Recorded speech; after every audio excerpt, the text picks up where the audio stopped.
Hello, Manong George here. Welcome to our channel. And today we have a very special guest. Yun, kung i-stressan mo yung sarili mo, dun ka na lang mas-stress ka na bayad ka. Oh, hi, my name is Hero. Isa po akong nurse. I work in private hospital here in London.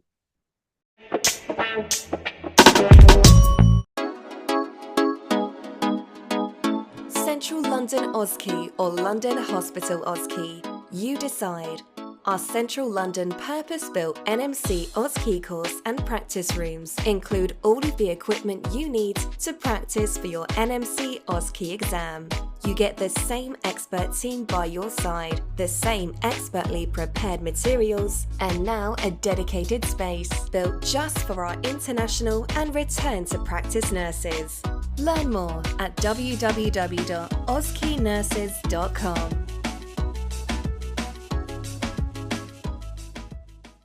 I work in a neurology unit. It's a ward. I am one of the charge nurses. So, band 7 kami kumbaga sa NHS. Manong knows best. I arrived here 2017. I started right away sa NHS. I worked for 4 years, mahigit kumulang 4 years. And then I worked in different areas. Sa pilipat-lipat ako. But everything was in the same umbrella. Kumbaga, I was in neurology, and then I went to stroke, and then I went to research neurology.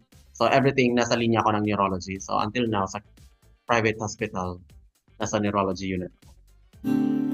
Manong knows best. Well, masasabi ko naman there are a lot of differences working in business para sa trabaho ko ngayon. But I think one of the major difference na nakita ko is the problem that we encounter in the private sector. They normally would give solution right away. Kumbaga, i-address nila. Unlike in NHS, for example, in NHS, you are short staff or you are lacking budget. They might or might not solve the problem. Sabihin pa, hanapan pa ng budget. Or sometimes they will just leave it as it is. Sasabihin na at least to maintain safety.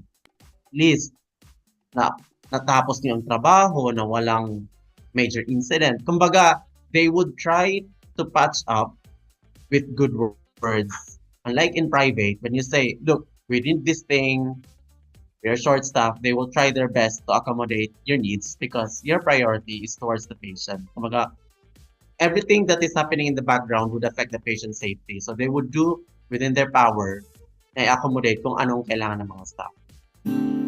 Manong knows best. Pay, if you're gonna base sa base pay, kumbaga sa annual salary, you're gonna look into numbers, you would say talaga na mas malaki sa private.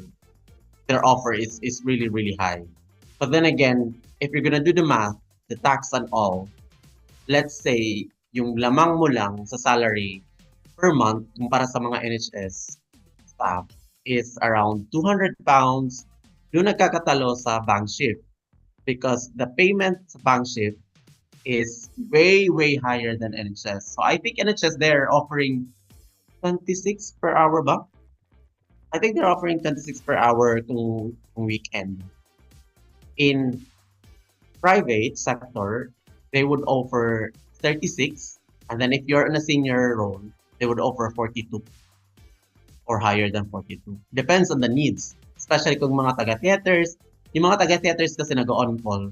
So, dun sila natutulog. They are provided with a room sa hospital.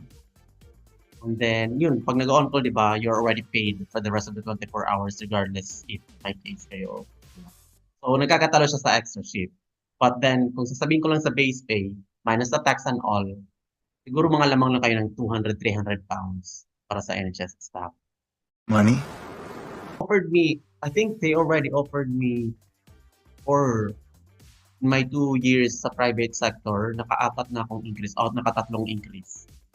So, on my first paglipat ko, and then after a year, in-increase nila, and then after 6 months, in-increase na naman nila. And then this coming January, nagsend na naman sila ng paper kasi i-increase na naman nila ang sahod ko. Because they are trying to, kasi yung mga private sector, they would try to compete with other private hospitals.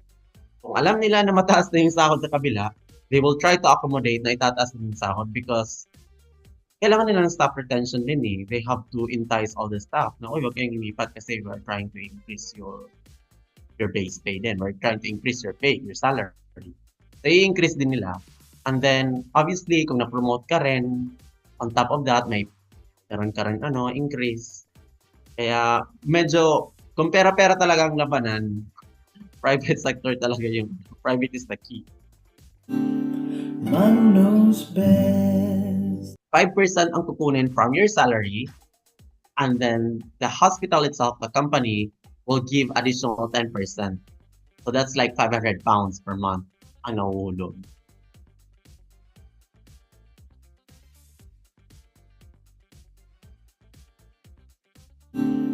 Manong knows best. Of course, medical insurance na very handy kasi naka-AXA kami ngayon eh, medical insurance. It is very beneficial for me, especially kung example, may mga sakit-sakit ka or sabihin na natin na gusto mo lang ng mga general check-up. You can just use the app right away. It's an AXA app, and then a doctor will see you virtually kung meron kang mga, alam mo yung mga nararamdaman. Apart from that, you also have dental insurance na, you have dental insurance. So, I use it every 6 months lang para sa mga cleaning and all, much as possible. If you are a staff nurse, band 5 ka, and then nire-require lahat na maging ALS provider. So, lahat sa amin trained, even if you're a band 5 pa lang. And then, ayun nga, if you have a training that you feel that would benefit the unit, you're just gonna write a proposal. Then the manager will approve. They would, fund you. Say, for example, you want to go to Italy for a training, then they would try to accommodate. Kasi may budget naman for the education eh. Kung pasok ka naman dyan, kung it would benefit the, for one, the image of the ward or the performance of the ward, and if you're gonna be an asset as well, then ayun nga, isasend ka nila for the training. They will approve. They will try to fund you. Manong knows best. Say, for example, sa private, we are very strict. We have a process of I don't want to say firing people, but laying off people. You're fired. Especially if that person is not within the standards. So, sinusunod namin talaga yung probationary yung period, yung probationary period ng staff. And then if the senior roles, the leadership people feel na hindi pa rin siya, fit para mag-work sa unit ninyo, pa rin siya up to standards, we will decide if you're gonna stay sa hospital or not. Unlike in NHS na, okay, probationary, okay, fine, punta ka na, wala na ang probation ng iba eh. Diretso na, sige, sugod ka na sa war. Pero yun sa amin, we give as much as possible support, and then if na-exhaust na namin yung efforts namin na, look, binigyan ka na namin ng extra trainings, and blah, blah, blah. But if we feel na hindi ka pa rin pasok sa standards, so we have to let you go. At the end of this day, you have to return all of your uniform, your badge, and all. So we have to stop that person right and there. Right? Agad-agad, kumbaga, pinapauwi namin. Yun lang ang difference. But, if you are bibo talaga, magaling ka magtrabaho, oo, ma-appreciate ka talaga. Like, bibigyan ka ng mga recognitions or bibigyan ka ng training. And then, for example, you feel na this training would benefit you going to a conference in somewhere, say in Ohio, kasi nagsasend sila minsan sa amin ng mga staff sa US to attend specific trainings. They will send you. Manong knows best. Yung mga annual leave. NHS is, I think, 27 days, di ba? 27 days plus 8 bank holidays. So, in private, we have 25 days and 8 bank holidays. 2 days ang Pero kasi sa NHS, di ba, you increase every year. Tama ba? The longer yung service mo sa NHS, nag-increase yung annual leave mo. Sa private kasi hindi yan. It is not. Mas may fit sa sickness, isa yun sa mga cons sa private. Kasi ang sickness doon, 1 day is 1 episode sickness. Kinabukasan mag-sick ka pa, that's 2 episodes. and you're only entitled to have certain number of hours. Basta in a year, you're entitled to have up to 5 to 7 days. Pero pag nag-i-increase ka ng service sa private, they will increase as well your number of hours for sick leave. So at the moment, since I'm already or magto 2 years na, so I think I'm already entitled up to 2 weeks na sick. Pero yun nga, sabi ko, 1 day is equivalent to 1 episode. Manong knows best. Number 1, if you would like to earn more money, I think private hospital is the best for you. If your only worry is about the sick leave and then the annual leave, let me ask you, in a year, nakakailang sick leave ka ba kung pinoproblema mo yan lagi? If you're gonna get paid that much, then I think it's worth it to leave the sick pay, the sick, the benefits sa NHS regarding sa sick pay. But if you are planning to have a family, I don't think private is the best for you, especially if you're a female. Kasi the maternity leave in private hospital is not as expensive as in NHS. Medyo limited yung maternity leave and maternity pay. That's number 1.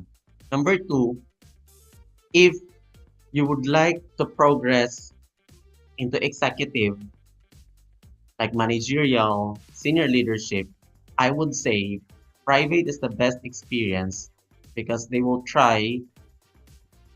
Kasi my experience is, kung may problema, you will give as much as possible solution para ma-address lahat ng concern. As much as possible in a day.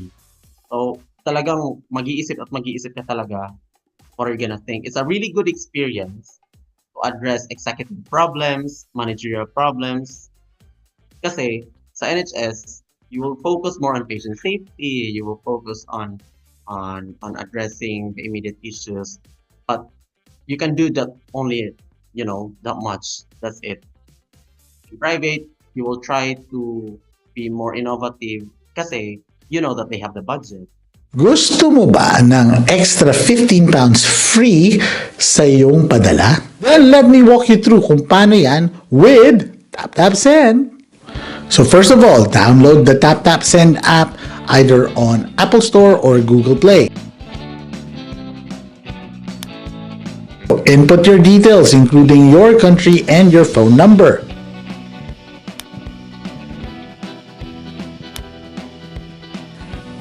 Once this has been set, ngayon ilagay kung magkano ang ipapadala mo. But don't forget, on this page where you can find the codes, here ilagay ninyo ang ating code, PINOYUK, and you will get an extra 15 pounds top up. Next, ilagay mo ang details ng iyong pagpapadalhan at kung paano mo sila padadalhan. Now remember, this transaction is free. Mabilis dahil app na lang yan, wala ka nang kailangan puntahan at di mo na kailangan tumawag pa. So don't forget to use our code PINOYUK for an extra 15 pounds on your first padala. So ano pang hinihintay mo? Mag-tap-tap ka na! Always remember, Manong knows. Manong knows best. Put your worries to rest when staying in the United Kingdom. Manong knows best.